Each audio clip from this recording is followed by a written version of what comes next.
What's up, everyone? Thanks for tuning in today. I am joined by Eric Crocker of Crocker Report. Crock, how you doing? Yeah, I'm doing good, man. I'm doing good. How are you doing? Doing good. Thanks for asking. Today, guys, we're going to be talking about Crock's specialty, 49ers secondary and the DBs. So let's get right into it, Crock. What are your thoughts on the current secondary roster right now the 49ers have, top to bottom? I think for like everybody for this year, I'm pretty good with it. And I know we'll get into some of these guys specifically, but just as a whole, for this year specifically, I'm fine with it. I feel confident with it. Maybe they don't replicate the same type of success that they had last year, but I do have the utmost confidence in them that they'll at least be a top 10 pass defense. So yeah, I'm overall I'm good with it this year. Obviously, like next year is a little bit more worrisome, with a lot of expiring contracts and whatnot. But as far as this year, and I know again we'll get into some of the specifics, but I'm fine with it. Obviously, you can always do better, but I'm good with it. I think having guys that are back for the fourth straight year, or in the scheme, most of the guys, except for Sherman, but Sherman's been in this scheme for his entire career. So having everybody back, I think that's a good thing. That's a big thing. So I'm confident.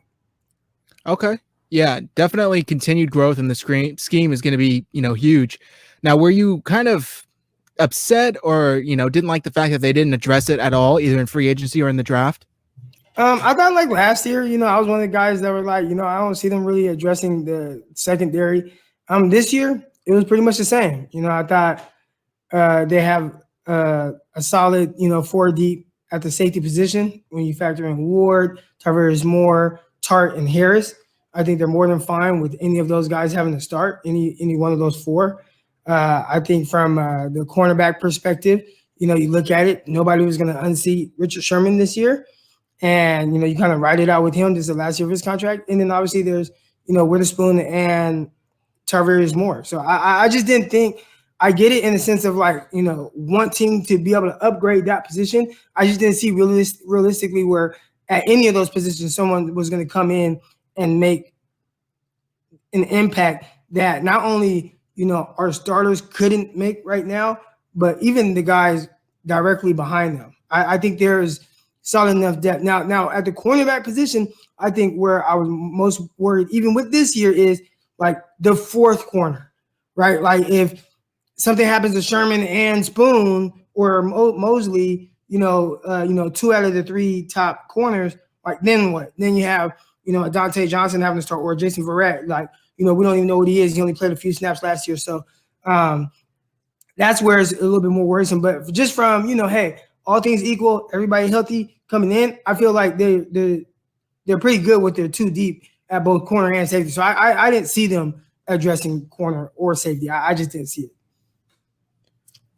It's interesting you said that because I didn't really know if they were going to, but just the fact that they don't have anybody signed, at least, besides the restricted free agent, stuff like that after this season, I thought they would at least take kind of a later round pick on a guy. Instead, they took, Charlie Warner, then they took Colton McKivitz, and maybe the board just didn't fall the way that they were hoping. But, the way you explain it kind of makes sense. The draft where the 49ers took Ahkello Witherspoon, you were one of the biggest advocates for him. I saw you on Twitter doing your breakdowns, and you really, really liked Ahkello Witherspoon. What do you think is the issue with him as far as, his play really, really downgraded last season? And do you think any of it is mental? I listened to the 4th and Goal podcast with Javi and Matt Barr. I was listening to it. I want to say this morning I was listening to it. And, I heard them talking about Ahkello Witherspoon. And the one thing that they kept alluding to was, he's in position to make the plays a lot of times. He's just not making the plays on the ball. So from a prospect perspective, because now he's in the league. We've gotten 3 years of him, right? For the most part, we know who he is. When you're looking at these guys as a prospect, it's, hey, what type of guy can this guy be? Does he have the tools to, be a top tier corner or be a starting corner and stuff like that? And I felt like he had the tools. I thought he had the length. I thought he had the athleticism. I thought his quickness. I thought his change of direction was really good. I thought he had really good feet. I thought he could be a little bit more consistent with his technique. I thought that he had all the makings of what can be a really good corner, especially for somebody of his size to have those type of movement skills. Very, very rare. You don't see that. What we've seen so far in the NFL is he has really good feet. He has really good coverage skills. Like, he has all these things, but it's just inconsistent. And I know you alluded to, is there something mental going on and stuff like that? I don't know if it's so much mental. Maybe he does get in his own head. I think that's what everybody kind of points to. But at the end of the day, man, just make a play on the ball, right? More times than not, he's in position when the ball is in the flight and it's coming towards him. We saw early on, he was fine. We saw after injury, you saw kind of a dip in his play. I think he is who I thought he was coming out, and why I was so high on him. I've seen the athleticism, the length, the playmaking skills. I've seen all of that, but at times it's just been hit and miss. And those are some things that are kind of hard to foresee. But more times than not, I mean, at the end of the day, it's like, Spoon, you just got to make a play. You got to make a play on the ball. And there was no bigger example of this than in the divisional round playoffs, where he's in great position, right? So everything I thought I saw, good at the line of scrimmage, good length, good speed, good, being able to run with anybody downfield. He displayed all of that, but then he forgot that last part, and he didn't make a play on the ball in the air. Diggs did make a play. He adjusted well. He scored.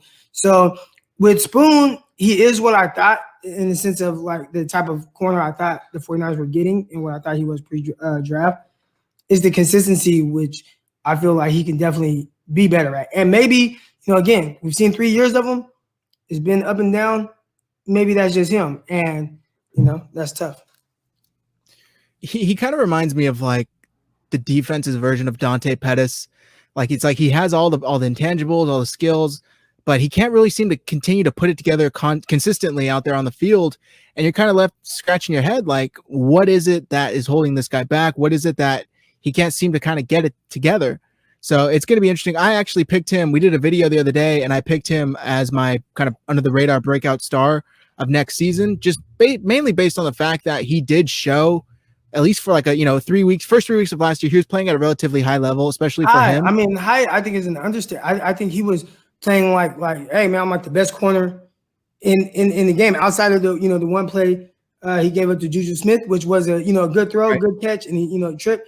Outside of that, I mean, it was like, as far as targets, being targeted and the plays that he was making, made multiple plays on the ball. It's like there probably wasn't a corner that was playing better football than him. So that's the type of upside he has. Now, can you be more consistent with it? And I think that's the frustrating part. It's the frustrating part for people like me that consistently like go out ahead and like, I don't want to say defend him, like he just needs defending or anything, but people that kind of go out there on Twitter and like, hey man, like you can actually play. Those are the frustrating parts for me. Is like, we saw weeks 1 through 3. We saw that. And everybody was like, man, like, I can't wait for him to get back, right? Like, oh, Witherspoon, like, playing, as great as he's ever played. And then to see things not go his way down the stretch. I didn't think that people were just whooping him.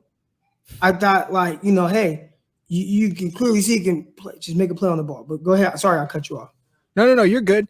And I don't think it's necessarily you defending him. I think that you have a lot more knowledge and a lot more insight on the game than the average fan, obviously. So it's like, maybe we see something, we think, oh man, that guy got burnt. And then you kind of come out and you explain it like you don't know, 1, what they're asking of him, 2, if that was even his assignment, and 3, he was in great position, like you said, most of the time. And it just, that little bit, an ounce of an error that he gives up, it ends up being the touchdown or the big catch, the, Stephon Diggs touchdown or the Juju Smith-Schuster touchdown. So, it's the little things. And, it's nice to see you kind of break it down, because the average fan definitely has, no idea what's going on.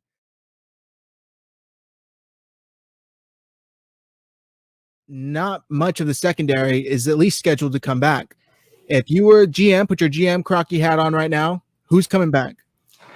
I guess, the good thing is they're in a prime position, to really evaluate guys. So whether it's Witherspoon, whether it's Mosley, and Mosley, I expect to come back just because he'll be a restricted free agent. So yeah, I don't anticipate any way possible that they let leave. So, as far as who's coming back, I highly anticipate him coming back. Now, between Sherman and I don't want to get to Sherm. I know we're going to get to him, but Witherspoon, I think that there's a scenario where he has a War type thing go on where, War got a chance to kind of test free agency. Maybe didn't get the money that he was expecting. 49ers is somebody that they believe in, which they believe in Witherspoon. But hey, maybe it hasn't worked out exactly like, to where we want to pay him top dollar or big money. So, all right, let's let him test free agency a little bit. Let's see if you have different options. And listening to Ward had other options. The things that started making his options, I don't want to say go away, and I was listening to him talk about this on KMBR. There were teams that wanted him to play nickel. He didn't want to play nickel, so that's out. So that eliminated some teams. He wanted to play pure safety. That's where he wanted to play. So there were some teams that eliminated some teams. And then it came down to kind of like the fit in which he felt like he fit with certain teams.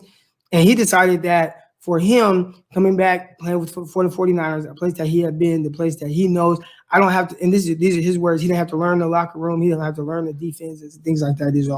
He's coming back to a scenario that's comfortable for him in the sense of like, I've been in this game, I know what they want, I know what they expect. I don't have to learn my teammates, I don't have to learn how to get on the same page with these guys. They know what I'm thinking, I know what they're thinking. He felt like that was best for him. That could be something with Witherspoon, where Witherspoon, he gets a chance to test free agency. Maybe he feels like, the 49ers have put effort into believing in him, which they have. And I feel like he's handled it like a champ, the ups and downs, the criticism. Maybe he's like, maybe it is best for me to, stay here, stay home. He's from Sacramento, and play another year and give this another shot. And especially depending on what goes on with Richard Sherman, that could be something that's really, a possibility where, he comes back 1 year contract. Maybe it's not as much money, but, he competes for a starting job with somebody, depending on what the 49ers do, obviously. Okay, now, let me ask you this. Does it ever concern you when a guy comes in on a contract year and balls out when you haven't really seen that from him prior to that year? I think it just depends if it's like a drastic change. I think in the case of like, say somebody like Armstead, I feel like Armstead played well anytime he played. His biggest issue was he wasn't healthy. Now, obviously, he ended up having a big sack year, but I don't think that's indicative of like the jump in how well he's played. I think Armstead has always been good. He's always been a really good run defender. He's always been like one of the most athletic D linemen on the field. He just happened to increase in sack numbers. As far as how he played, I think he always played well. If in the case of Witherspoon, like I said, we've seen him play very well. It's just been inconsistent. So if he's able to put together an offseason where, he gets, just a little bit more consistent with his technique, and then that shows throughout an entire season, I wouldn't be surprised. So, if he did have like the season of his life, I don't think it would be like, well, you're playing for a contract, so now all of a sudden you want to be good. I think it would just be, hey, everything just kind of came together for him. So, I think that could be the case depending on the player. If there is a player that's known to be a little bit lazier and maybe not work as hard, all of a sudden you get this different version of him and he just balls out, I'll be a little bit more worried with that than somebody that has played well but maybe been just a little inconsistent or had little issues here and there, like a Armstead.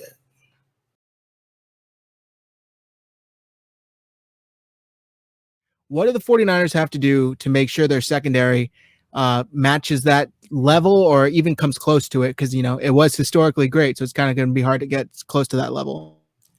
I think, the recipe, I think we all want the 49ers to go out and draft this shiny toy receiver with the first pick, the 13th overall pick.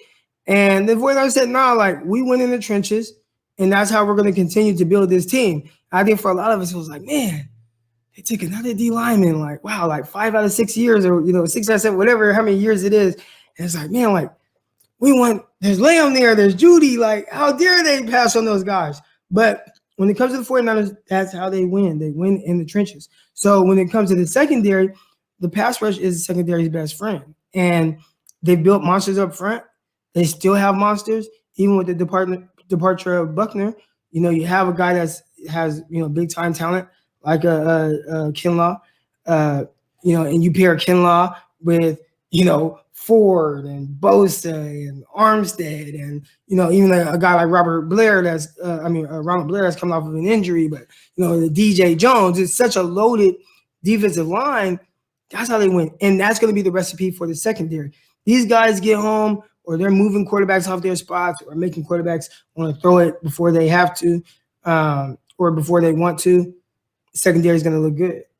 And I think the 49ers still have that recipe. So I'm not saying they're going to have a historically great season like they did last year. That was tremendous, right, to see that type of jump in the pass coverage. But, again, I could see them still being, a top 10 pass defense just because they win in the trenches and they still have tremendous players on that front line.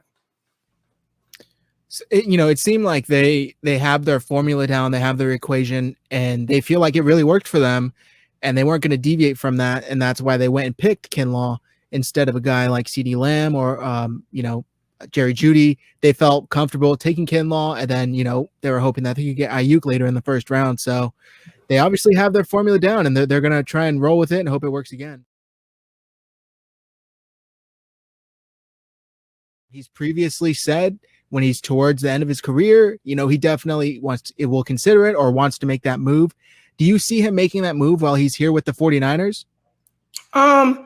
Yeah, I mean, I don't think it would be this year. Obviously, that would be something that they discuss, especially now on, the contract that he's playing on currently right now, because he's getting paid cornerback money. He's getting paid like starting number one type corner money, with all his incentives.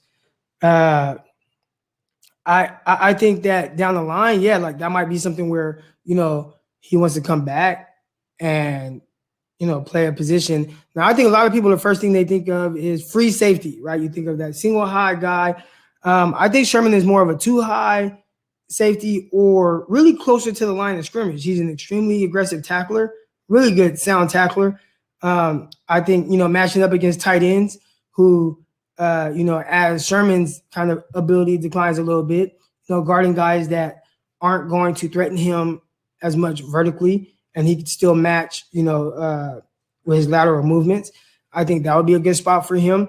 I think being able to see everything kind of play out in front of him, and him, the way he understands route concepts, I think that would be something great for him. So I think there are a lot of people that think like, oh, free safety, and me is like, nah, like I think he'd play more of a too high and roll down type role, and I think he'd be exceptional at that. And I think that you could see something like where what we saw, and I don't want to say he's going to be, Charles Woodson when Charles Woodson made that transition, but I think it's something that can definitely be beneficial, and I think he can really excel at. So, and I think that the scenario in which that can play out in is if they don't bring Tart back.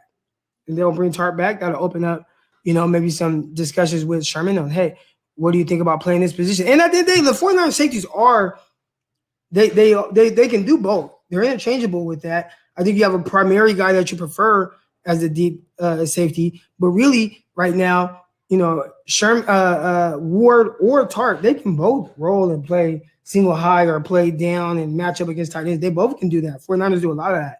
So I think you would even see some of that with Richard Sherman, but I think where he would really excel is really kind of like, like I said, kind of, rolling down maybe too high, be able to read concepts in front of him. I think he'd be really good at that. But I think Tart would possibly be that odd man out in that situation, which, I'm a big fan of Tart. I think he plays very well when healthy. So.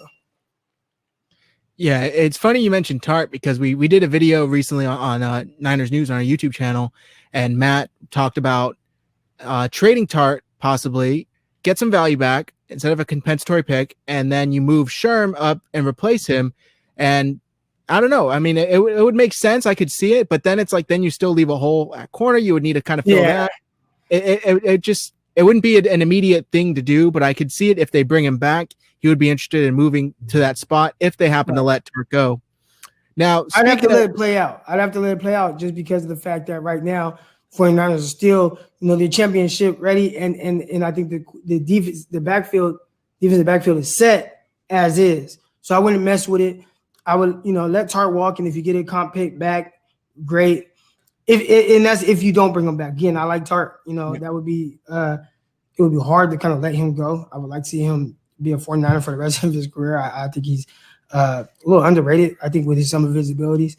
But as far as this season goes, I'm 100%. Hey, let's keep him. Not saying that he's not replaceable, but if you have him, you keep him, you let it ride out. I don't think a mid-round pick or something will be as useful for the 49ers this year and kind of the impact that he'd be able to have on the Niners this year. So I wouldn't trade him.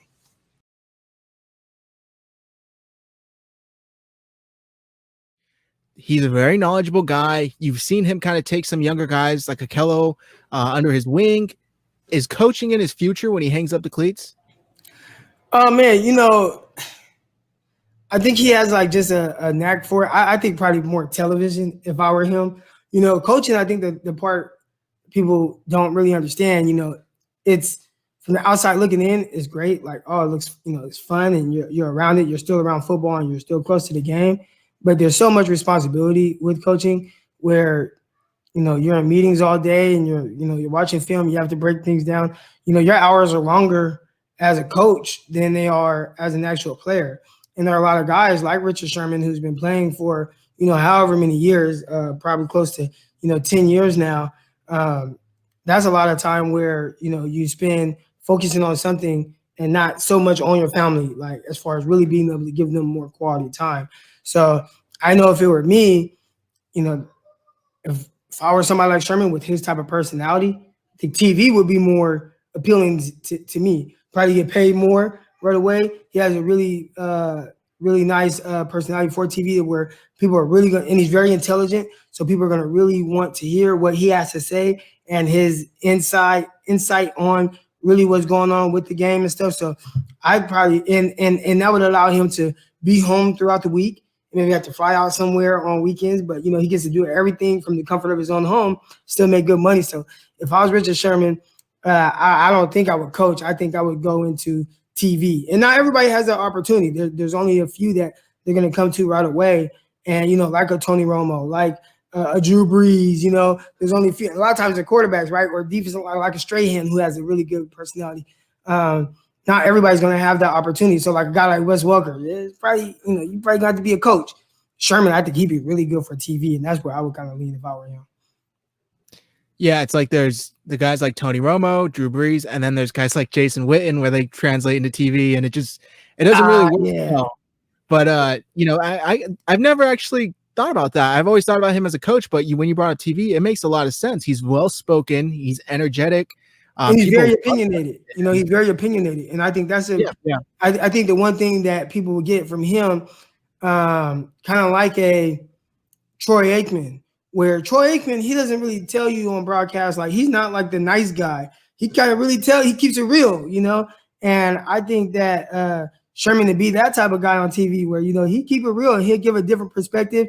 And I think it's coming from a place where, he's very knowledgeable of whatever he's speaking on. I think people respect it. I think he'll be really good. And I don't know Witten, he wasn't somebody that was just on TV and you get to really hear him talk. I don't know if he's that guy that's kind of really made for TV. And obviously it didn't work out well. I don't think that's an issue for Sherman. I think Sherman's he's made for TV. Like along the lines of like, Shannon Sharp, right? He's on Undisputed and he's very opinionated. I maybe didn't think that he would be on that type of show. I thought maybe it'd be more pure football, but he's doing great because people want to hear him. He's very opinionated. He has a strong personality. He's a good looking dude and he played the game at a high level. I think you get a lot of that from Sherman too. I think people would love to hear what he has to say. Yeah, not only that, but he's all over Twitter. People love making memes about him. He's Shannon Sharp. He's hilarious on Twitter. Oh, he loves it. He plays right into all that. He loves it. Oh, yeah.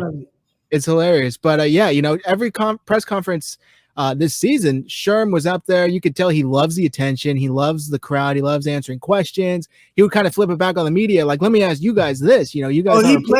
He plays the media so well. I was sitting in there, in post-game press conferences and, I'm listening to him. And I think one time he had like his brother and stuff in there and, they're asking questions, but the manner in which he, answered and, you could tell he's the vet, he's savvy, good with his words.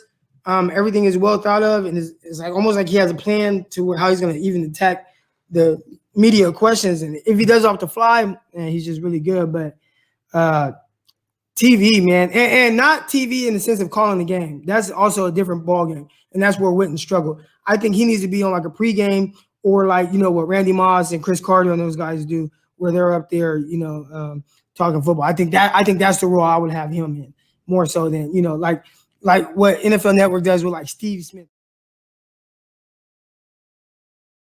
Guys, make sure you go follow Eric Crocker. His handle is below on Twitter. And also, guys, just launched Crocker Report. It's great. A lot of breakdowns, great writers, great videos, great graphics. Make sure you guys check that out as well. The handle is below.